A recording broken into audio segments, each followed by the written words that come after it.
ఆంధ్ర వాళ్ళకి గోంగూర అంటే ఒక ఎమోషన్ కదా. ఆ ఎమోషన్ని పులిహోరలో కలిపితే ఎలా ఉంటుందో నేను చూపిస్తాను, చూసేసాను. ముందుగా పాన్లో 1 స్పూన్ ఆవాలు, మెంతులు, నువ్వులు అలాగే ఎండుమిరపకాయలు వేసి మంచిగా అరోమా వచ్చే వరకు డ్రై రోస్ట్ చేసి ఫైన్ పౌడర్ చేసి పక్కన పెట్టేసుకుంది. ఇప్పుడు అదే పాన్లో 2 టేబుల్ స్పూన్స్ ఆయిల్ వేసి ఒక కట్ట గోంగూర, 3-4 పచ్చిమిరపకాయలు, తగినంత ఉప్పు వేసి గోంగూర మెత్తగా అయ్యే వరకు కుక్ చేయండి.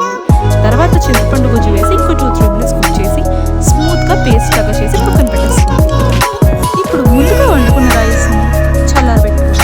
రైస్ కోసం నేను 1 కప్ బియ్యానికి 1.5 కప్ వాటర్ పోసుకుని కొంచెం ఉప్పు, ఆయిల్ వేసి కుక్కర్లో 2 విజిల్స్ వచ్చే వరకు కుక్ చేసుకోండి.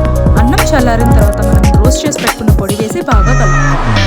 తర్వాత మనం రెడీగా పెట్టుకున్న గోంగూర పేస్ట్ కూడా వేసేసి అంతా మిక్స్ చేసేసి పక్కన పెట్టేసుకోండి. ఇప్పుడు మన మెయిన్ హైలైట్ తిరగమాత. పాన్లో ఆయిల్ హీట్ అయ్యాక పీనట్స్, శనగపప్పు, మినప్పప్పు, ఆవాలు, జీడిపప్పు వేసి గోల్డెన్ కలర్ వచ్చే వరకు ఫ్రై చేసుకోండి. తర్వాత ఇంగువ,